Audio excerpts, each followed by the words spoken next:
Bonjour à tout le monde, ici Max Seigneur Ivoire. Actuellement, au pays, il y a le renouvellement des organes de base du RDPC. Chacun d'entre vous a vu le comportement des membres du RDPC quand ils ont estimé qu'il y avait fraude pendant leurs élections internes. On parle là des élections internes dans le RDPC. Donc ils doivent essayer de renouveler tous leurs dirigeants. Il y a fraude. C'est-à-dire le RDPC organise ses élections internes, mais il fraude. Il y a les fraudes. Parce que la fraude, c'est dans leur sang. On sait ça. Maintenant, le problème, c'est quoi?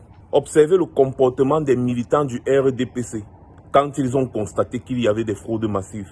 Ils ont agi et brutalement parce qu'ils savent très bien quel est le langage que leur parti comprend.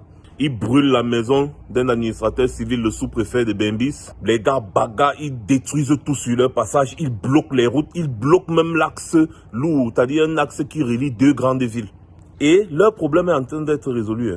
Mais si les gars étaient venus supplier que, pardon, vraiment, il y a eu fraude. Vraiment, nous, on veut la paix. Vraiment, regardez le problème là. Ça allait rester comme ça. C'est pour vous dire que les militants du RDPC savent quel est le langage que eux-mêmes, ils comprennent. Donc, comment est-ce que vous allez venir m'expliquer que pour renverser une dictature de 40 ans, je vais attendre que ce soit la même dictature qui organise des élections ou alors je vais attendre que ça se passe dans la paix? Ça, c'est le premier point.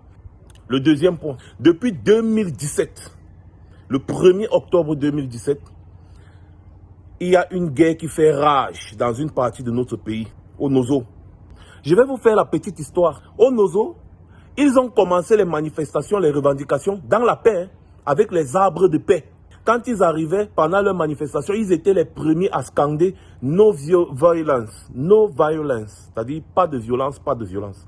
Qu'est-ce qu'ils ont reçu en retour? La brutalité du régime, la répression violente, si bien qu'on a tué.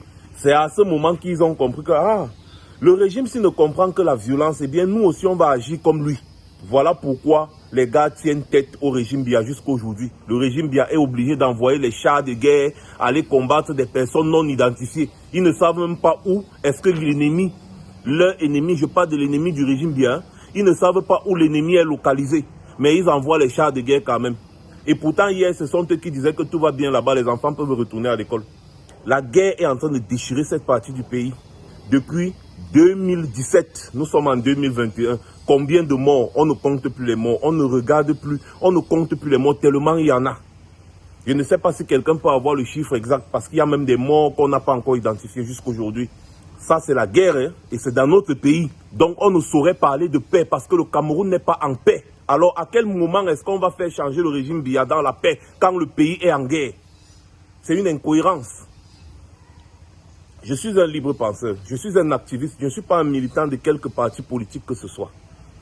Et mon travail, c'est d'éveiller, c'est de réveiller les Camerounais.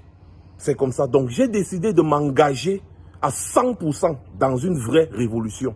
Et nous sommes en train de travailler pour ça. Les ambazoniens ont fait comme nous, ils ont sensibilisé sur les réseaux sociaux. Et quand ils se sont engagés proprement dans la lutte, ils ont un peu laissé les réseaux sociaux. Mais ça ne les empêche pas de communiquer sur les réseaux sociaux. Ça, c'est pour les personnes qui aiment toujours mélanger les pédales. Donc, mes chers frères, même le RDPC vous montre le langage que le RDPC comprend. Cette dictature de plus de 40 ans ne saurait partir d'elle-même. Ils vont attendre les élections. Même s'ils modifient quelques parties dans le système électoral, ils vont faire en sorte que le dernier mot revienne toujours au président du Conseil constitutionnel qui va dire les résultats. Et c'est lui qui va toujours proclamer le candidat du RDPC vainqueur parce que lui-même, il est du RDPC. Et même s'il n'est plus là, Clément Atangana, puisque c'est de lui qu'il s'agit, ils vont nommer une autre personne à sa place qui sera toujours un militant ou sympathisant du RDPC ou bien ami à Paul Biya. Et cette personne aura pour rôle de dire ce que le RDPC veut, dire les volontés du RDPC. C'est comme ça que ça va se passer. Sinon, expliquez-moi donc comment est-ce qu'on fait en attendant 2025 parce qu'il y aura des élections. Et même si aujourd'hui Biya meurt, aujourd'hui là, il meurt, qu'on constate sa mort, le système est fait de telle sorte que le RDPC va se renouveler, régénérer encore. Les gars, ne nous voilons pas les yeux. On a essayé, fatigué d'une certaine manière, ça n'a pas fonctionné. Maintenant, il faut changer de stratégie.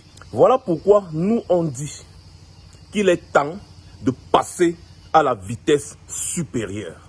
Et laissez-moi vous dire, quelqu'un de très intelligent ne s'entoure pas des bénis oui-oui. Quelqu'un de très intelligent, quelqu'un d'avisé, écoute toujours les avis contraires. Sachez-le, c'était Max Seigneur Ivoire. Je reviendrai très certainement.